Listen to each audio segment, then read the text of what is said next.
What is up, DS3 TV? We are back for another video. This one is the Battle of Greece, and it's suggested to me by a subscriber. So go into the comment section and give me videos to react to, because I can watch a video that you suggested for me to react to in the comment section. And also, subscribe to the channel. I want to get 1,000 subscribers by Valentine's Day. Thank you guys for 184 subscribers at the time of making this, and thank you guys for that. I really can't believe that many people still want to watch me. But yeah, let's get into it and yeah, play.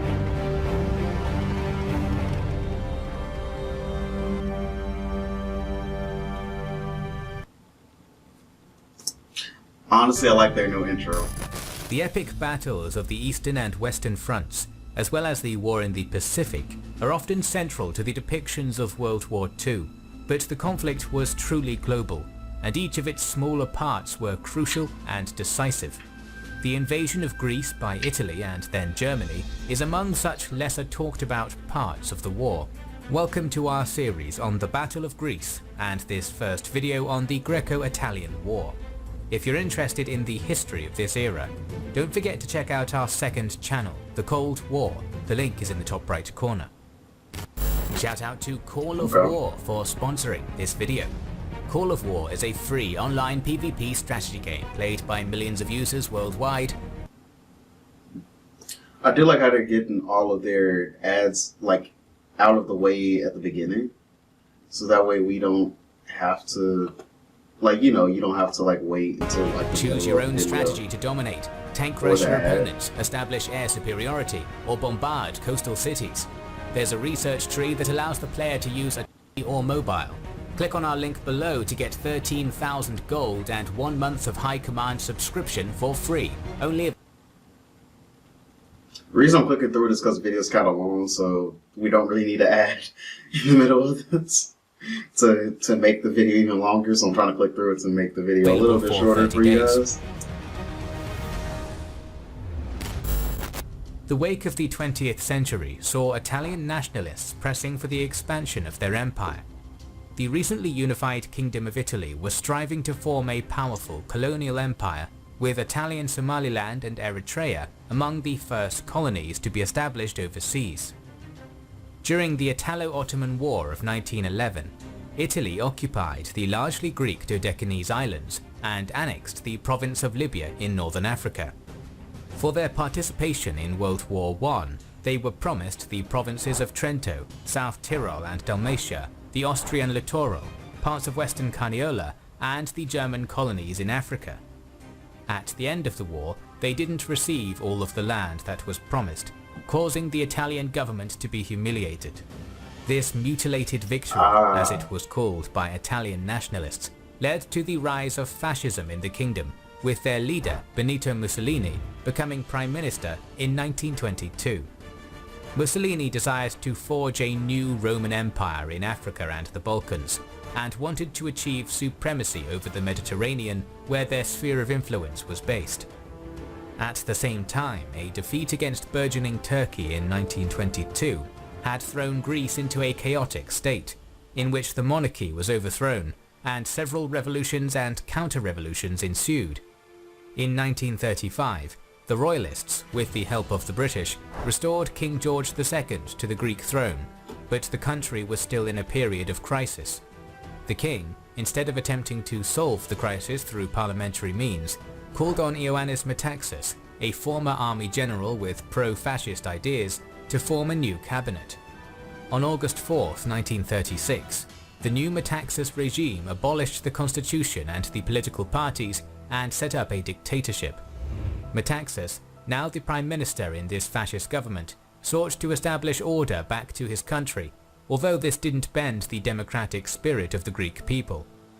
As the outbreak of war was looming over Europe, Metaxas followed a policy of neutrality and close relationships with the other Mediterranean powers.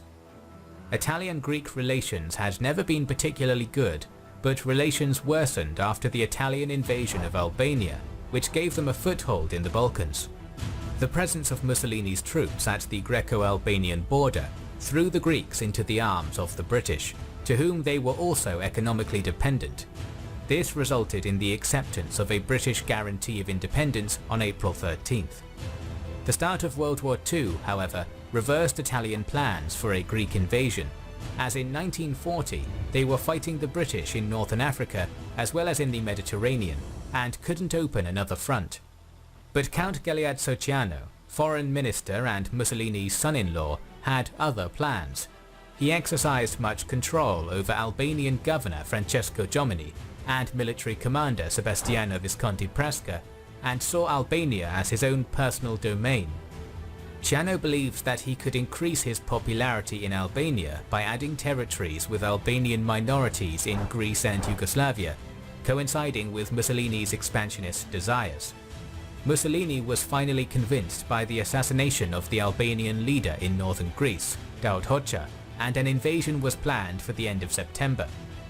Visconti Prasca started moving Italian units to the Greek frontier, while Albanian guerrillas were armed and trained to disrupt the Greek rear. But the Germans delayed the start of the operation because they wanted to maintain the status quo in the Balkans. In response, the Italians tried to force Greece into a reaction that would give them a convenient pretext to invade. Provocations reached their peak in August when the submarine Delfino torpedoed and sank the HRN destroyer Eli. The Greek authorities feigned ignorance on the identity of the attackers, but prepared for war. When on the 12th of October 1940 German troops entered Romania, Mussolini decided to act immediately, proclaiming October 26th as the day of the invasion. Although Il Duce was furious because Romania was in the Italian sphere of influence, the German interest in the Balkans prevented Turkey from coming to Greece's aid, and this allowed the dictator to declare war on them. On October 22nd, Ciano drew up an ultimatum to be presented to Metaxas, intended to leave Greece no way out, either occupation or war. Metaxas answered with his famous ochi, or no. 6 days later, some 140,000 men, under torrential rain, invaded Greece along a 90-mile front. They believed the invasion would be fast and would face around 36,000 Greeks, enjoying a 3-to-1 advantage against the defenders. To the surprise of the Italians, the political divisions in Greece were temporarily silenced in a mood of national unity as the Greeks swiftly mobilized reservists to the front lines. At that point, the Greek army fielded one fully mobilized infantry division in Epirus, the 8th Division, commanded by General Charalampos Katsimitros, while the 9th Division was placed at the Yugoslav border. They had no tanks and were low on machine guns and artillery. Supported by other formations, these divisions would have to hold the Italian advance until reinforcements arrived. Only the forces on the border with Bulgaria were not moved, as the Greeks feared the Bulgarians would invade and assist the Italians in their offensive. The British, honouring their guarantee, reinforced Crete, as it was very important for them strategically, and sent aircraft, supplies and money to help the Greek cause. Pressed by the Italians in Africa, they weren't able to send land forces. The frontier was divided by the invaders into 3 sectors. The Epirus front, under General Carlo Rossi, ran from the sea to Ioannina and saw the 25th Ciamoria Army Corps, composed of the 23rd Ferrara Division of Mountain Infantry, the 51st Siena Division, the Centauro Armoured Division, the 6th, 7th and 19th Regiments of Cavalry, and the 3rd Regiment of Grenadiers, backed by heavy artillery and black-shirt militias. I like the new look of the channel. It looks really, really nice for Kings and Generals channel. I like it. Like the new graphics that The they're using. Pindus front in the center had General Mario Girotti's 3rd Giulia Division of elite Alpini mountain troops, backed by a mountain gun battalion and mountain artillery. The eastern sector ran to the Yugoslavian frontier and encompassed the area bordered by Korcha, the Italian center in Albania, and Florina, the gateway to Lake Prespa in Greece. Here, in less mountainous terrain, was the 26th Korytsa Army Corps under General Gabriele Nasci, comprised of the 19th Venezia, 29th Piedmonte, and 49th Parma divisions, 3 battalions of Albanian troops, the 101st Machine Gun Battalion, heavy artillery, and a regiment of tanks. The initial Italian advance of Visconti Prasca was in such strength that it sent the Greek forces on the frontier reeling back. There, the Greeks had organized the 17-mile Alea-Kalpaki-Kalames line in defense of Ioannina, the capital of Epirus. The center of the line was heavily defended, and the left was held with light forces. As the Pindus mountains gave them shelter, on the right was only a small Evzones detachment, Greece's famous kilted mountain troops, under General Konstantinos Dabikis. At the coast, there was a small 2-battalion detachment led by Major Nikolaos Lumba. The Greek commander-in-chief, Alexandros Papagos, a hero of the Balkan Wars, was placed in command of the defense of the country, and he gave General Katsimitros complete freedom of action, with the mission to hold off the Italian advance until sufficient forces had been raised for a counter-offensive. Katsimitros had a difficult decision: to hold on to the Alea-Kalamis line or to retreat towards the second line of defense at the gate of southern Greece, from Preveza through the river Aliakmonas almost to Salonika. In the end, the Greek general decided to protect Ioannina and Epirus and to take advantage of the easily defendable mountainous terrain there.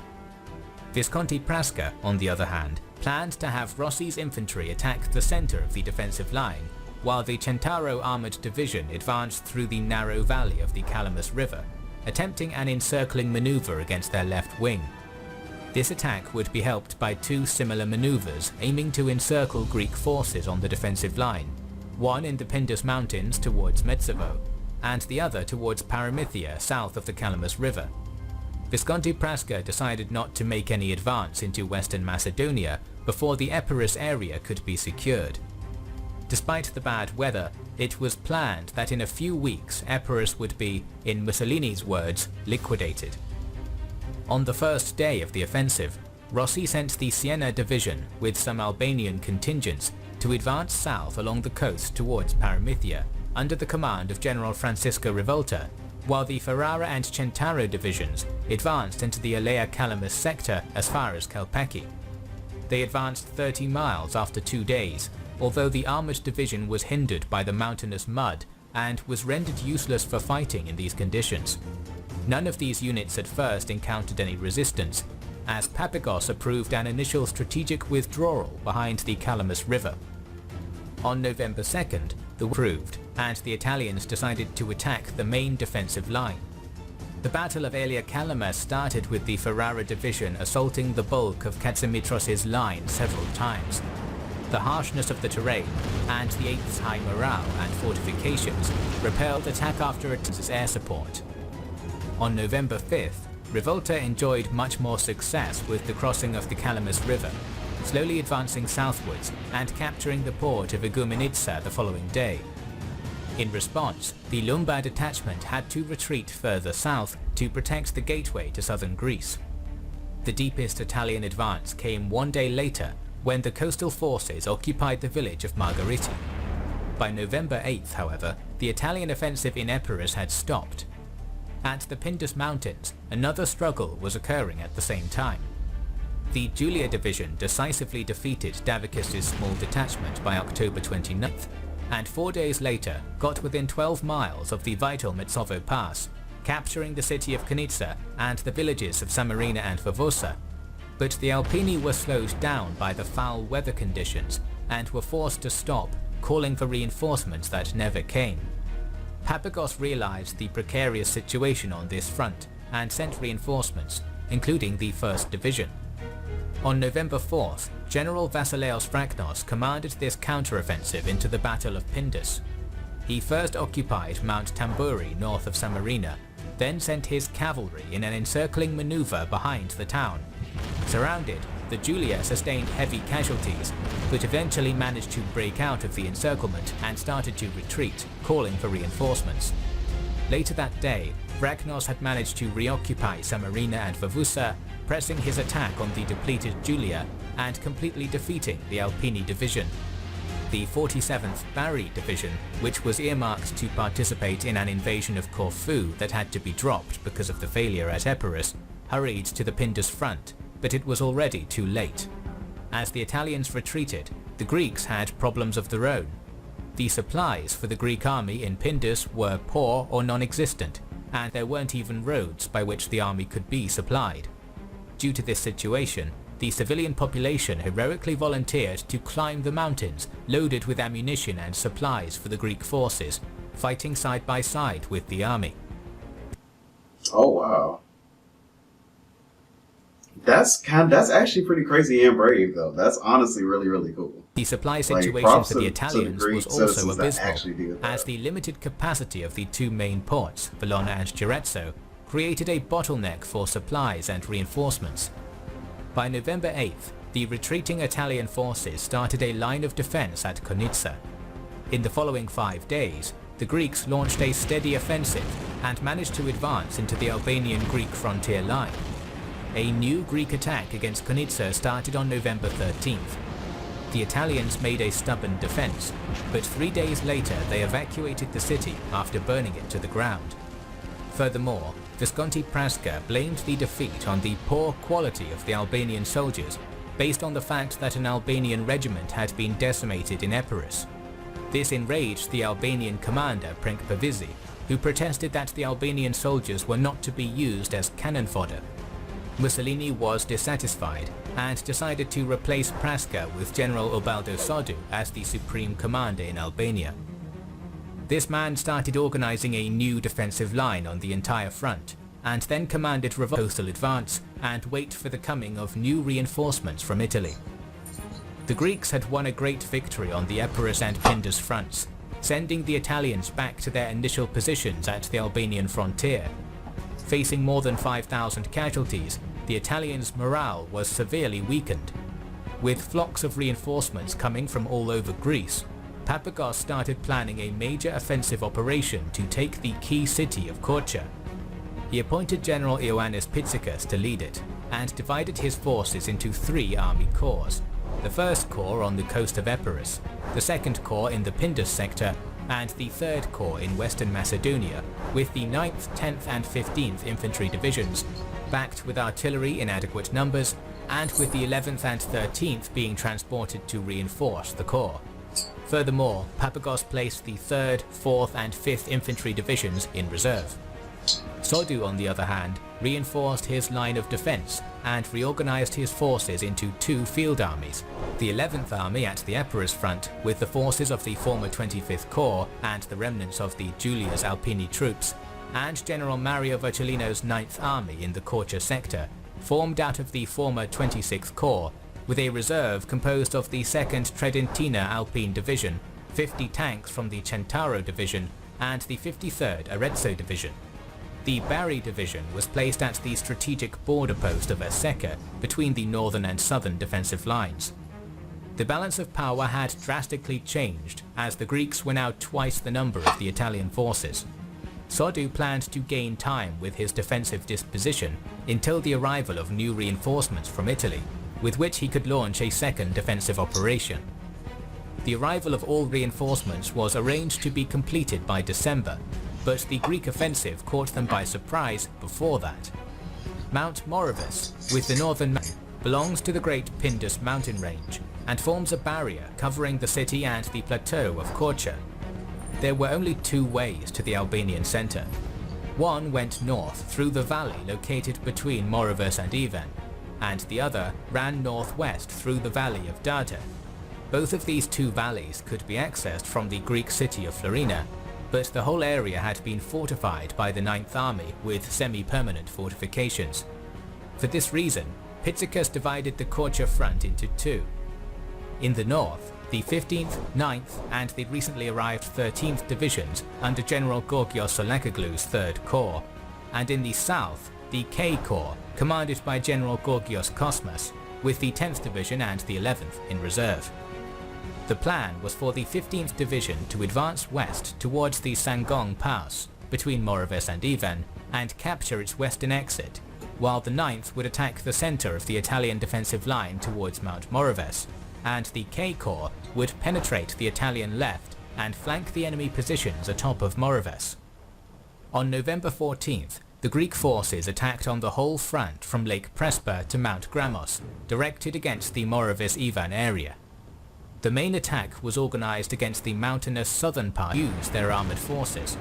Also, the Italians weren't expecting a Greek offensive so suddenly, and thus they were taken by surprise. By afternoon, the 10th Division took possession of the Bataros Heights in Moraves and the villages of Nikolitsa and Vuzigrad, while the 9th advanced towards the western bank of the Develis River. The 15th Division, after a 3.5 hour struggle, was able to break the Italian defensive line and take the Sangong Pass, thus isolating Mount Ivan. 15 miles from Nikolitsa, K-Corps occupied the Stavroides Heights on November 15th and fortified their position south of the valley of Dadha. At this point, the Albanians under Pavisi had abandoned the front, infuriated by Italian abuse, but Virgilino sent the Arezzo Division to reinforce the line of defense. In response, Papagos reinforced the offensive with the 11th and 13th Divisions. On November 17th, the 9th and 13th Divisions moved to occupy the valley of Dadha, and the 15th tried to take possession of Mount Ivan. One day later, the Greeks faced a critical moment when the 13th Division had to change the direction of their attack under heavy rain, and this resulted in a state of disorder and confusion that almost sent the division into retreat, compromising both the 9th and 10th's rears. But thanks to the actions of Major Sotirios Moutosis, order was re-established and the division continued its advance. In reward, Moutosis was granted command of the division. After 2 days of heavy fighting, the Greeks seized the supply lines of the enemy and gradually advanced along the high ridge of Mount Moraves under artillery fire.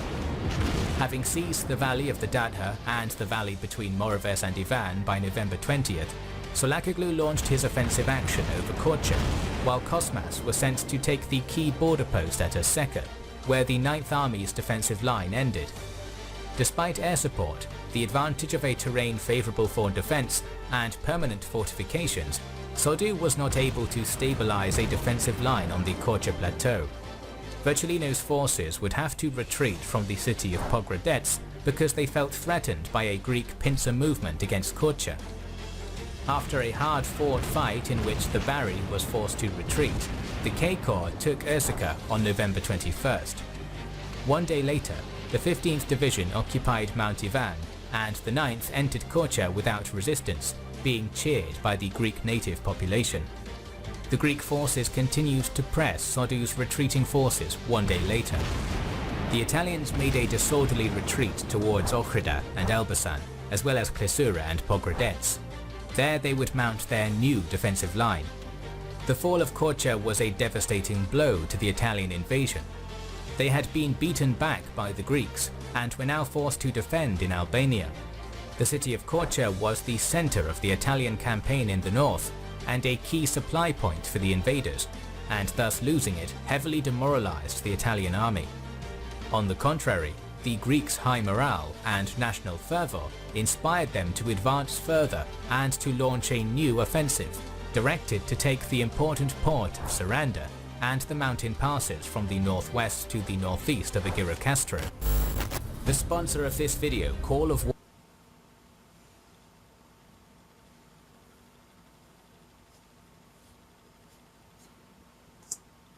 Alright, that was a good video. Yeah, the video's done now. So, yeah, that was a great video. Learned a lot because I didn't know that Mussolini actually wanted to attack Greece. Did not know that. But, yeah, so talk to you guys in the next video. Also, you can put whatever video you want me to react to in the comment section below. Also, you can subscribe to the channel. I want to get 1,000 subscribers by Valentine's Day, so please subscribe. Please subscribe to the channel. And yeah, talk to you guys in the next video, and peace.